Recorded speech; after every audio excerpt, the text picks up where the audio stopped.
Okay so hello everybody, मैं Nikhil Goyal welcomes you in the श्रेष्ठ class. अभी आप लोगों के लिए ना मैं यूपी ट्रिपल एससी जेई और आरआरबी जेई के रिगार्डिंग एक पढ़ाई कास्ट शुरू कर रहा हूँ। जैसा कि आप सबको पता है कि यूपी ट्रिपल एससी जेई हो या आरआरबी जेई हो, इनमें डाटा फैक्चुअल चीजें पूछी जाती हैं जो वन लाइनर के नाम से जानी जाती हैं। कुछ इस तरह के क्वेश्चन आते हैं कि अगर आपको आंसर आता है तो आप 5 सेकंड 7 सेकंड में आंसर कर दोगे। अगर आपको आंसर नहीं आता तो इट रिक्वायर्स टाइम और लास्ट में बहुत सोचने के बाद आपका आंसर गलत हो सकता है। तो मैं ना आप लोगों के लिए एक पॉडकास्ट की तरह पढ़ाई कास्ट स्टार्ट कर रहा हूं। इसमें मैं आप लोगों को UP triple SC JE, RRB JE या कुछ हद तक एसएससी जेई के लिए भी बहुत इंपॉर्टेंट डाटा प्रोवाइड करने वाला हूं। डेली होगा आप लोगों का ये सेशन। इसमें बताए गए डाटा को आप अपनी कॉपी में नोट करना। आप देखेंगे आपके बहुत सारे क्वेश्चन उसी में से आए हैं, और अगर आप इनके नोट्स बनाकर पढ़ते हो ना, तो आई एम डैम श्योर आपका कॉन्फिडेंस भी बहुत हाई हो जाएगा। तो हमने आज से स्टार्ट किया है, और सिविल इंजीनियरिंग का सबसे महत्वपूर्ण टॉपिक जो मुझे लगता है वो होता है कंक्रीट टेक्नोलॉजी। आज हम लोग कंक्रीट टेक्नोलॉजी को स्टार्ट कर रहे हैं। हम कोशिश करेंगे 40 मिनट्स या आधे घंटे का ये सेशन रखेंगे, और इसमें जो जो चीजें मैं आपको बताऊंगा वो सारी ही बहुत ज्यादा इंपॉर्टेंट होगी। सबसे पहले मैं मानकर चलता हूं कि आप सबको पता है कंक्रीट क्या होता है। Concrete is the mixture of binding agent, aggregates, water and admixture। भाई सबको पता है। अब बात आती है यहां पर, क्वेश्चन बन सकता है कि कंक्रीट के अंदर बाइंडिंग एजेंट जो होता है, बाइंडिंग मटेरियल, वो कितने परसेंट होता है, क्वांटिटी कितनी होती है। तो कंक्रीट के अंदर बाइंडिंग एजेंट जो है वो 20 से 30% के बीच में रहता है। कई बार एग्जाम के अंदर आप लोगों को 30 की जगह 35% भी ऑप्शन देखने को मिलता है। तो चलेगा, आप इसको ऐसा कर लो, 20 से 35% रेंज बाइंडिंग मटेरियल की रहती है। बाकी बचा हुआ जो हमारे पास होता है एग्रीगेट, एग्रीगेट जनरली 70 से 80% आपके कंक्रीट में रहता है। अब एग्रीगेट करता क्या है? एग्रीगेट के दो काम होते हैं। एक तो एग्रीगेट होता है फाइन एग्रीगेट, दूसरा होता है कोर्स एग्रीगेट। तो फाइन एग्रीगेट जो है वो वॉइड्स फिलिंग का काम करता है, और कोर्स एग्रीगेट जो है वो स्ट्रेंथ प्रोवाइड करने का काम करता है। बेसिकली एग्रीगेट्स अगर वॉइड में फिल करते हैं, तो मुझे पता है किसी भी कंक्रीट में अगर वॉइड्स ज्यादा हो गए तो उसकी स्ट्रेंथ कम हो जाएगी, कॉमन है। तो आपको ये बात याद करनी है कि आपके कंक्रीट के अंदर अगर वॉइड्स भी फिल करता है कोई एग्रीगेट, तो वो भी इनडायरेक्टली स्ट्रेंथ प्रोवाइड करने का काम कर रहा है। तो क्वेश्चन बन सकता है आपके एग्जाम में कि एग्रीगेट का फंक्शन क्या होता है आपके कंक्रीट के लिए। तो जनरली मैं आपको बताना चाहता हूं, स्ट्रेंथ प्रोवाइड करने के लिए या लोड बियर करने के लिए एग्रीगेट्स ही काम आते हैं। फाइन एग्रीगेट का मैंने नाम लिया, तो फाइन एग्रीगेट का साइज कितना होता है? जिस एग्रीगेट का साइज 75 माइक्रोन से लेकर 4.75 mm तक चलता है, जो हम कंक्रीट में यूज कर सकते हैं, उनको फाइन एग्रीगेट्स कहते हैं। और जिनका साइज 4.75 mm से ज्यादा होता है, उनको कोर्स एग्रीगेट कहते हैं। जनरली फाइन एग्रीगेट में आपके पास सैंड और सिल्ट आ जाता है, और कोर्स एग्रीगेट में ग्रेवल आता है, रोड़ी पत्थर आ जाते हैं। फिर कंक्रीट के अंदर वाटर होता है और एडमिक्सचर्स होते हैं, वो सब हम बाद में पढ़ेंगे। अब क्वेश्चन यहां से ये भी बन सकता है आप लोगों का कि जो बाइंडिंग मटेरियल होता है आपके कंक्रीट के अंदर, वो बाइंडिंग मटेरियल कौन कौन सा हो सकता है? वो जनरली बाइंडिंग मटेरियल आप लोगों का सीमेंट हो सकता है, लाइम हो सकता है, मड हो सकता है, जिप्सम हो सकता है। अब जो भी बाइंडिंग मटेरियल आप लोग यूज कर रहे हो, जैसे आप कंक्रीट के अंदर जिप्सम को यूज कर रहे हो, तो वो कंक्रीट क्या कहलाएगा? Gypsum concrete. अगर आप कंक्रीट के अंदर लाइम को यूज कर रहे हो, तो वो कंक्रीट क्या कहलाएगा? Lime concrete. और अगर आप कंक्रीट के अंदर मड को यूज कर रहे हो, तो वो कंक्रीट क्या कहलाएगा? Mud concrete. तो जो भी बाइंडिंग मटेरियल आप कंक्रीट के अंदर यूज कर रहे हो, उस बाइंडिंग मटेरियल का कंक्रीट वो कहलाता है। समझ आ गई मेरी बात? अगला टॉपिक जो बहुत ज्यादा इंपॉर्टेंट बनता है, वो होता है वाटर सीमेंट रेशियो। कॉपी में लिखते रहना, 2-3 बार सुनना पड़े बेशक आपको, तो सुनते रहना। ये मैं बहुत श्योरिटी के साथ कह सकता हूं कि आपके पेपर का शॉर्ट कंटेंट है ये। यहां से ही क्वेश्चन आएंगे, मैं पूरा पूरा कंटेंट आपको दे दूंगा। तो वाटर सीमेंट रेशियो, जैसा कि नाम सजेस्ट कर रहा है, वाटर और सीमेंट की रेशियो है ये।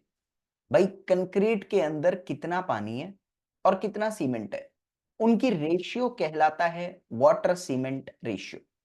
बात आती है कि कंक्रीट के अंदर वाटर सीमेंट रेशियो कितनी रखनी चाहिए। कंक्रीट के अंदर वाटर सीमेंट रेशियो जनरली हमारे पास 0.35 से 0.45 के बीच में होती है। ये इंपॉर्टेंट क्वेश्चन है। अब क्वेश्चन ये है कि इतनी ही क्यों? 0.35 से कम भी हो सकता है, 0.35 से ज्यादा भी हो सकता है, बट करते क्यों नहीं है? हमने बोला कि सीमेंट की हाइड्रेशन के लिए जो पानी चाहिए वो बेसिकली 0.35 से 0.45 के बीच में रहता है कंक्रीट का वाटर सीमेंट रेशियो। अब अगर 0.35 से कम हो जाए तो क्या होगा? देखो क्या होता है ना, कंक्रीट के अंदर मान लो सीमेंट है। अब सीमेंट को हाइड्रेट होने के लिए, बॉक्स कंपाउंड बनाने के लिए, प्रॉपर रिएक्शन करने के लिए एक पानी की जरूरत होती है। अगर पानी कम पड़ जाए तो सीमेंट प्रॉपरली रिएक्ट नहीं कर पाएगी, और सीमेंट के रिएक्ट होने के बाद ही कंक्रीट के अंदर स्ट्रेंथ आती है, ये आपको पता है, क्योंकि सीमेंट में C3S बनता है। C3S और C2S आपको स्ट्रेंथ देता है बेसिकली। तो मैंने कहा कंक्रीट के अंदर रिएक्शन होना अनिवार्य है। अगर 0.35 से कम वाटर सीमेंट रेशियो रख दी गई तो जनरली क्या होगा ना, कंक्रीट के अंदर रिएक्शन प्रॉपर नहीं हो पाएगी, जिसके कारण आपकी स्ट्रेंथ कम हो जाएगी। तो एक कारण तो ये है कि भाई कंक्रीट के अंदर 0.35 से वाटर सीमेंट रेशियो कम नहीं होनी चाहिए। क्यों? क्योंकि स्ट्रेंथ कम हो सकती है, क्वेश्चन बन सकता है। और अगर मैं 0.45 से ज्यादा पानी रख देता हूं, मतलब water cement ratio in the concrete 0.45 से ज्यादा कर दी जाए तो क्या होगा?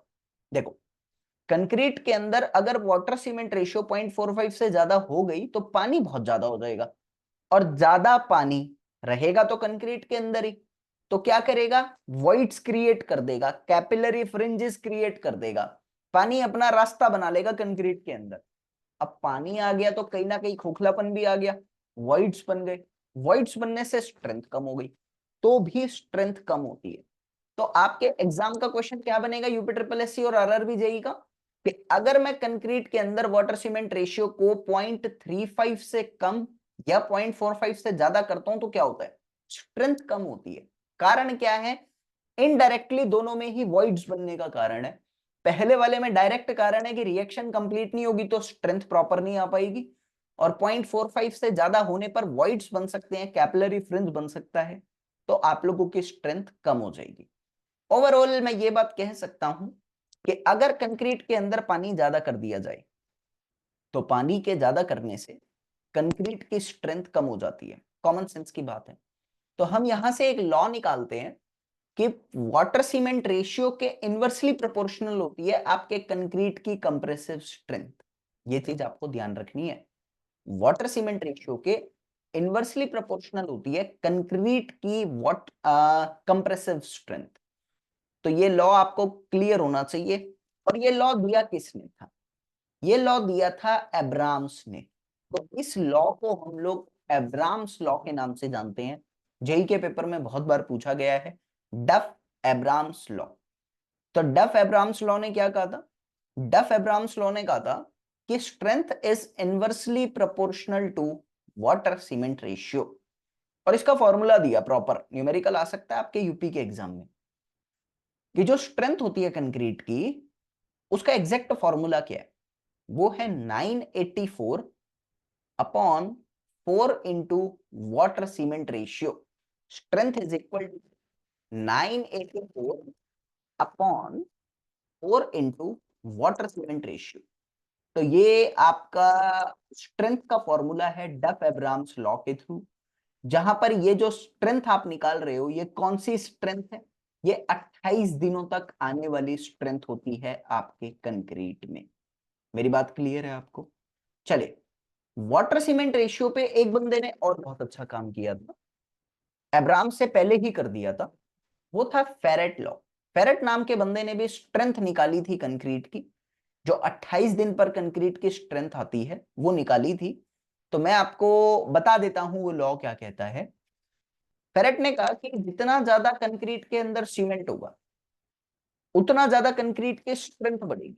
हमने भी देखी ये चीज, क्योंकि सीमेंट ज्यादा आने से एक क्वेश्चन आ सकता है आरआरबी जेई एग्जाम में कि strength of the concrete is directly proportional to the cement content. हाँ, जितना सीमेंट कंटेंट होगा, कॉमन सेंस है, उतनी ज्यादा रिएक्शन होगी। उतना रिएक्शन होगा तो उतनी ज्यादा स्ट्रेंथ आएगी। तो सीमेंट कंटेंट जितना ज्यादा होगा स्ट्रेंथ उतनी ज्यादा आएगी, आपको याद करना है। तो स्ट्रेंथ ऑफ द कंक्रीट का सिंपल सा फंडा दिया। देखो कंक्रीट के अंदर क्या क्या होता है। अगर मैं कंक्रीट की बात, तो जनरली कंक्रीट के अंदर सीमेंट होता है, जनरली कंक्रीट के अंदर वॉइड्स होते हैं। जो मेजरली स्ट्रेंथ में काम कर रहा है मैं उसकी बात कर रहा हूं। तो वॉइड्स में या तो पानी हो सकता है या तो हवा हो सकती है ना। तो ये जो फेरेट का लॉ है ना, इसके बिहाफ पर एक और चीज निकली थी, जेल स्पेस रेशियो, उसकी भी बात करूंगा। तो फेरेट ने कहा कि भाई strength is directly proportional to cement upon total cement plus water plus air.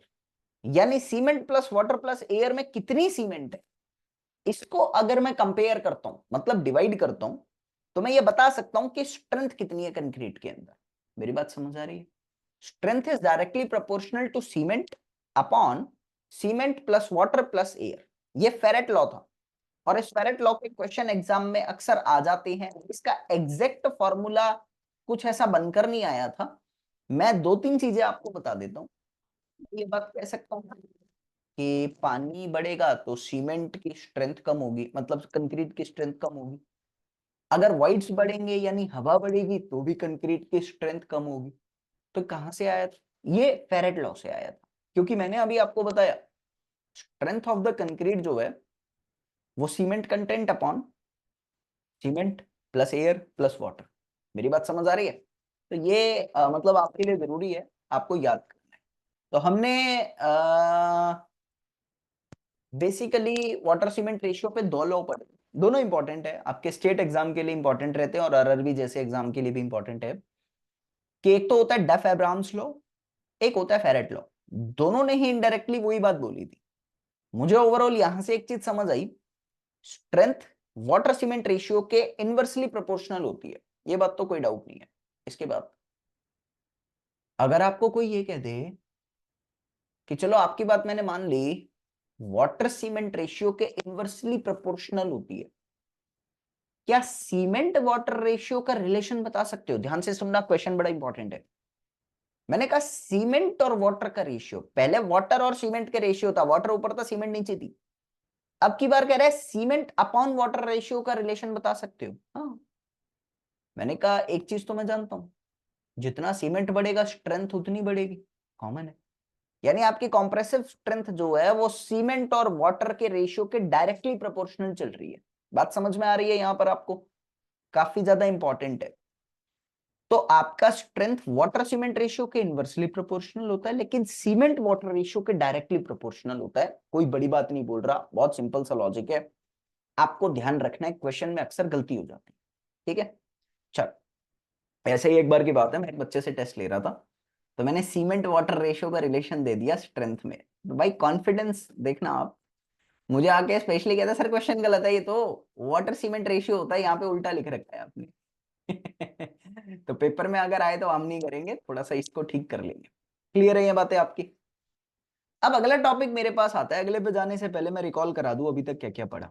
सबसे पहले हमने जाना कंक्रीट, कंक्रीट में बाइंडिंग एजेंट कितना परसेंट होता है और कौन कौन से बाइंडिंग एजेंट होते हैं।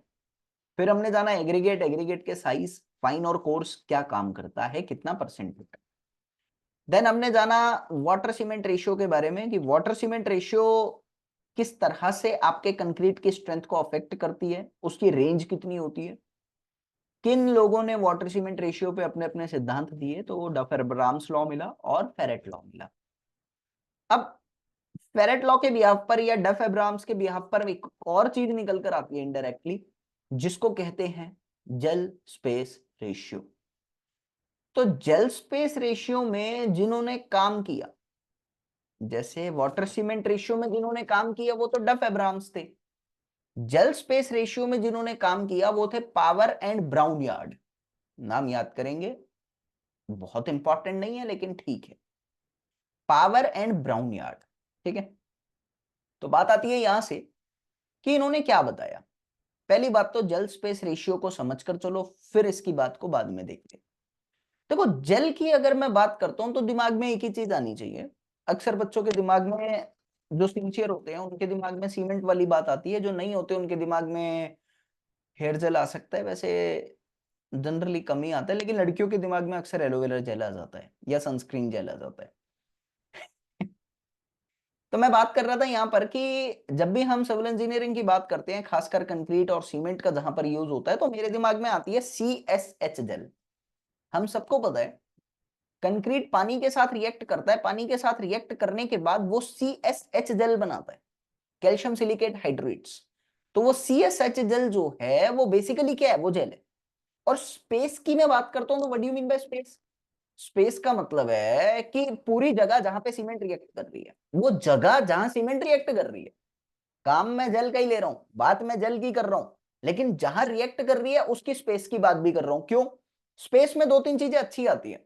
एक तो सीमेंट आ जाता है, दूसरा स्पेस के अंदर वॉइड्स भी तो आते हैं। भाई जहां सीमेंट रिएक्ट कर रहा है वहां वॉइड्स तो बनेंगे ना। 100% सॉलिड तो दुनिया में कोई भी चीज नहीं है, वॉइड्स तो है। और वॉइड्स का बहुत बड़ा रोल रहता है स्ट्रेंथ में। बात समझ आ रही है? तो मैं जेल स्पेस रेशियो को कैसे डिफाइन करता हूं? सीमेंट कितनी ज्यादा है उतना ज्यादा जेल है। सीमेंट कंटेंट अपॉन स्पेस में क्या क्या है, स्पेस में सीमेंट भी है और वॉइड्स भी है। दोनों चीजें तो है, दोनों कंक्रीट की स्ट्रेंथ से रिलेट करता है। तो मैंने कहा अगर जेल स्पेस रेशियो को डिफाइन करना है तो हमारे पास आता है cement content upon cement plus voids, खत्म। ये छोटा सा जेल स्पेस रेशियो का फॉर्मूला है, cement content upon cement plus voids. अब या पावर और ब्राउन ने क्या काम किया? पावर और ब्राउन ने फॉर्मूला दिया। क्या फॉर्मूला दिया? इधर से क्वेश्चन कैसे बनेंगे वो भी बताऊंगा। पावर और ब्राउन ने कहा कि स्ट्रेंथ ऑफ द कंक्रीट जो होती है वो जेल स्पेस रेशियो के, ध्यान से सुन लीजिएगा, स्ट्रेंथ ऑफ द कंक्रीट जो होती है वो जेल स्पेस रेशियो के क्यूब के प्रोपोर्शनल होती है। यानी strength of the concrete is directly proportional to, समानुपाती, जेल स्पेस रेशियो के क्यूब के। याद करेंगे, इंपॉर्टेंट है। Strength of the concrete gel space ratio के क्यूब के प्रोपोर्शनल होती है। इंपॉर्टेंट क्वेश्चन है, काम आ सकता है, पेपर में पूछेगा।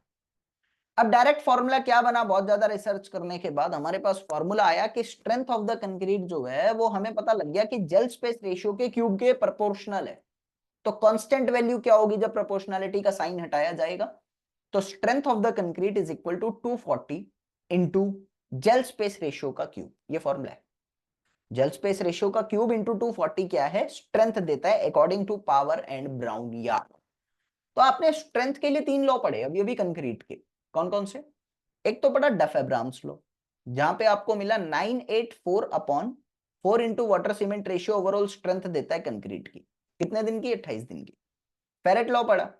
फेरेट लॉ में आपने जाना स्ट्रेंथ इज इक्वल टू में कांस्टेंट, कोई भी कांस्टेंट फिक्स नहीं होता, इनटू में cement content upon cement plus air plus water. फिर उसके बाद आपने क्या जाना? अभी पावर और ग्राउंड यार्ड जाना कि strength is directly proportional to the gel space ratio का क्यूब। मेरी बात समझ आई? ये जो मैं आपको डाटा दे रहा हूं ना, ये बहुत ज्यादा इंपॉर्टेंट है। अगला डाटा जो मैं देने वाला हूं वो काफी काम का है। बाय द वे मैं आपको बताना चाहता हूं, अगर आप डिटेल में सिविल इंजीनियरिंग की तैयारी करना चाहते हो तो आप संपूर्ण बैच ज्वाइन कर सकते हो। श्रेष्ठ क्लासेस ऐप को डाउनलोड कर लो, डिस्क्रिप्शन में भी लिंक है। नहीं तो मेरा नंबर है 9355154747। मुझसे कांटेक्ट करके मेरी टीम से आप पूछ सकते हो कि बैच कैसे लेना है। आने वाले किसी भी एग्जाम की तैयारी करो, एई की, जेई की, संपूर्ण बैच आपको सब कुछ देता है, क्योंकि उस बैच के अंदर आपको वो सब कुछ मिलता है जो बाकियों में नहीं मिल रहा। मतलब ज्यादा अच्छा बैच है, थोड़ा सा डिटेल में आईएएस तक का उसमें कंटेंट दिया जाता है। बाय द वे अगले टॉपिक पे चलते हैं, वर्केबिलिटी। देखो, वर्केबिलिटी को डिफाइन करने के लिए मैंने एक छोटा सा पैटर्न बना रखा है। 3 चीजें होती है कंक्रीट के साथ। वैसे तो नाम को समझा जाए तो वर्क एबिलिटी, कंक्रीट के साथ आपको काम क्या करना। तो जितना ज्यादा कंक्रीट के साथ काम करना होगा मतलब उतना ज्यादा कंक्रीट वर्क एबल है। जितना काम होगा उतना वर्क एबल है। तो आई एम सेइंग दैट आपका कंक्रीट है, उस कंक्रीट की वर्केबिलिटी में 3 चीजें शामिल करना। पहला होगा पी, दूसरा होगा एम और तीसरा होगा T. PMT, pre medical test होता है ना, पीएमटी या पीटीएम, कुछ भी कर लो। P4 होता है प्लेसिंग, M4 होता है मिक्सिंग एंड T4 होता है ट्रांसपोर्टिंग। वर्केबिलिटी को डिफाइन करने की इससे आसान टेक्निक कुछ नहीं है। वर्केबिलिटी क्या है? PTM, placing, transporting and mixing of the material, जितना आसानी से कर सकते हो। उतनी उसकी वर्केबिलिटी है खत्म। मेरी बात समझ आई? तो एक क्वेश्चन मैंने एग्जाम में देखा था कि सबसे ज्यादा वर्केबल कंक्रीट कौन सा होता है। अब उसमें 3-4 ऑप्शन दे रखे थे और उसमें यह भी लिखा था ग्रीन कंक्रीट। तो ग्रीन कंक्रीट क्या होता है? जो फ्रेश कंक्रीट होता है, ताजा ताजा जो बनाया होता है, उसको कहते हैं ग्रीन कंक्रीट। ठीक है? तो जो ताजा होता है ऑब्वियसली उसमें सूखा तो कुछ भी नहीं होता, धीरे धीरे समय के साथ वो सूखना स्टार्ट करता है। तो सूखेगा तो सेट हो जाएगा, फिर काम करना मुश्किल हो जाएगा। इसीलिए ग्रीन कंक्रीट सबसे ज्यादा वर्केबल होता है। ये पेपर का क्वेश्चन है। बाय द वे, जब हम कंक्रीट की बात करते हैं, वर्केबिलिटी को बहुत आसानी से जाना पीटीएम। तो वर्केबल कंक्रीट की प्रॉपर्टीज क्या क्या होती हैं? पहली चीज, आसानी से फ्लो हो सकता है, मतलब आसानी से सेट हो सकता है ना, किसी भी शेप में मोल्ड कर लो, फ्लोएबिलिटी अच्छी होती है। आसानी से कॉम्पैक्ट भी हो सकता है। हार्डनेस जो है उसकी कम होती है। अब कितनी होती है कंक्रीट की हार्डनेस, मैं आपको बता देता हूं। 0.015 से 0.02 के बीच में रहती है। 0.015 से 0.02 के बीच में रहती है आपके कंक्रीट की हार्डनेस। ये आपको याद करना है। ठीक है? चल, अब बात आती है यहां पर कि आपकी जो वर्केबिलिटी है वो किन किन फैक्टर्स पे डिपेंड करती है। ये लिख लेना, काफी ज्यादा इंपॉर्टेंट है, क्वेश्चन आते हैं इसके। सबसे पहला तो वाटर सीमेंट रेशियो। देखो एक बात हमेशा याद करना, वर्केबिलिटी जितनी ज्यादा होगी ना, कंक्रीट उतना ज्यादा फ्लो कर सकता है। और जितना ज्यादा कंक्रीट फ्लो करेगा मतलब उतना चंचल है। चंचल होने का मतलब समझते हो? स्ट्रेंथ कम है। जो जितना चंचल उसमें स्ट्रेंथ उतनी कम है। तो मैंने आपको कहा कि वाटर सीमेंट रेशियो अगर बढ़ गई तो वर्केबिलिटी बढ़ जाएगी। वाटर सीमेंट रेशियो के डायरेक्टली प्रोपोर्शनल है और स्ट्रेंथ के इनवर्सली प्रोपोर्शनल है। तो वर्केबिलिटी का स्ट्रेंथ के साथ और वाटर सीमेंट के साथ रिलेशन आपको पता होना चाहिए।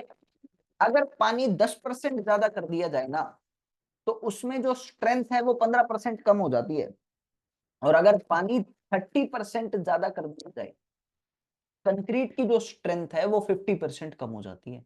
आपको ये बात क्या करनी है? ठीक है?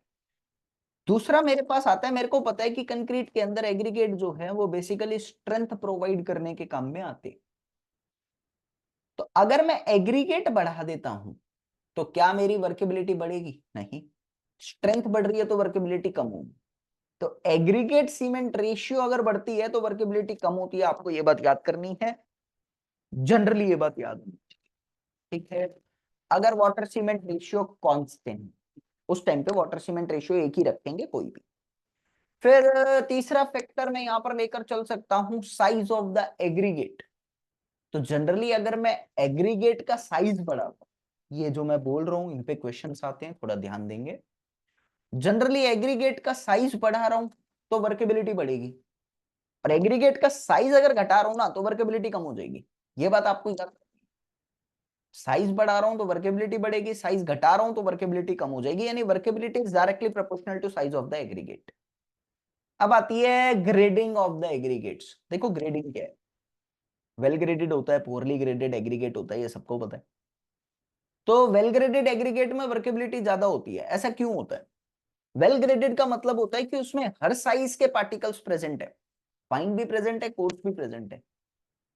तो फाइन पार्टिकल और कोर्स पार्टिकल के बीच में कुछ ऐसा रिलेशन बन जाता है कि जब कोर्स पार्टिकल के बीच में फाइन पार्टिकल भरते हैं ना, तो वो स्मूथ पार्टिकल्स की तरह एक्ट करता है। वो आराम से मिक्स हो जाता है फाइन पार्टिकल्स के होने की वजह से। अगर फाइन पार्टिकल्स ना हो तो कोर्स पार्टिकल्स की शेप इंटरलॉक हो जाती है, जिसके कारण मिक्स करना मुश्किल हो जाता है। कभी आपने देखा भी हो, तो जब हम मसाला बनाते हैं तो मसाला बनाने में ना आप कभी देखना कि जो ठेकेदार होता है वो बालू ज्यादा डाल देता है और सीमेंट कम करता है। तो बालू ज्यादा डालने से क्या होता है? वर्केबिलिटी बढ़ जाती है, आप कंक्रीट को आसानी से मिक्स कर सकते हो। सीमेंट ज्यादा डालने से, बालू कम करा, अगर सीमेंट ज्यादा डाला तो मुश्किल पड़ता है कंक्रीट को मिक्स करना, काम करना, उसमें टाइम ज्यादा लगता है। तो बालू ज्यादा बढ़ाने से वर्केबिलिटी बढ़ गई, फाइन कंटेंट बढ़ाने से वर्केबिलिटी बढ़ गई। तो यहां पर अगर वेल ग्रेडेड कंक्रीट है, वेल ग्रेडेड एग्रीगेट मतलब सारे साइज के एग्रीगेट है, तो वर्केबिलिटी ज्यादा होगी। वही पुअरली एग्रीगेट, पुअरली ग्रेडेड या यूनिफॉर्मली ग्रेडेड है तो वर्केबिलिटी कम हो जाएगी। समझ आई मेरी बात? बहुत ज्यादा जरूरी है आप लोगों के लिए। फिर एक इंपॉर्टेंट पॉइंट आता है shape of the aggregate, shape cloud. देखो लिख लो ये बात सारे के सारे, आपको पता है एग्रीगेट की बहुत सारी शेप होती है भाई, राउंडेड होता है, सर्कुलर होता है, एंगुलर होता है, रेगुलर होता है, फ्लेकी होता है, एलोंगेटेड होता है। तो इन शेप्स के अकॉर्डिंग वर्केबिलिटी वेरी करती है, ये बहुत कम बच्चों को पता होता है, आपको पता होना चाहिए। सबसे ज्यादा वर्केबिलिटी होती है राउंडेड की, लिख लो, सबसे ज्यादा वर्केबिलिटी होती है राउंडेड की, उसके बाद क्यूबिकल की, फिर एंगुलर की, फिर इररेगुलर की, फिर फ्लेकी की, फिर इलोंगेटेड की। यानी सबसे कम वर्केबिलिटी इलोंगेटेड की होती है, सबसे ज्यादा वर्केबिलिटी राउंडेड की होती है। अब इसी चीज को स्ट्रेंथ से रिलेट करना हो तो मत करना डायरेक्टली, ऐसा मत लिखना कि इलोंगेटेड एग्रीगेट्स की वर्केबिलिटी तो कम होती है तो स्ट्रेंथ ज्यादा होती होगी, ऐसा नहीं होता। ये वर्केबिलिटी का पैटर्न आपको बता रहा हूं। तो राउंडेड एग्रीगेट्स की वर्केबिलिटी सबसे ज्यादा, क्यूबिकल, एंगुलर, इररेगुलर, फ्लेकी और इलोंगेटेड। क्लियर? फिर मेरे पास वर्केबिलिटी के लिए टाइम आता है, टाइम जितना ज्यादा बढ़ता है वर्केबिलिटी कम होती रहती है। क्यों? क्योंकि सेटिंग स्टार्ट हो जाती है। सरफेस टेक्सचर्स की बात करते हैं तो जितना ज्यादा स्मूथ सरफेस होगा एग्रीगेट का, उतनी ज्यादा उसकी वर्केबिलिटी मानी जाती है। आपको ये चीज याद करनी है। अब वर्केबिलिटी को बढ़ाने के लिए हम जनरली एडमिक्सचर्स का भी यूज करते हैं। कुछ एडमिक्सचर्स मेरे पास प्रेजेंट होते हैं, उनको कहते हैं एयर एंट्रेनिंग एडमिक्सचर्स। वो जनरली आपके कंक्रीट की वर्केबिलिटी को बढ़ाने के काम में आते हैं। तो मैंने जो आपको बोला वो 8 पॉइंट है, मेरी बात समझ आ रही है? मैंने 8 फैक्टर आपको बताए हैं जिन पे वर्केबिलिटी डिपेंड करती है। तो आज पहला सेशन था, आज के लिए इतना ही करते हैं। कल वर्केबिलिटी की मेजरमेंट से ही डायरेक्टली लेकर चलेंगे आगे यूपी ट्रिपल एससी और आरआरबी जेईई का कंटेंट। बाकी बनने के लिए धन्यवाद, बाय।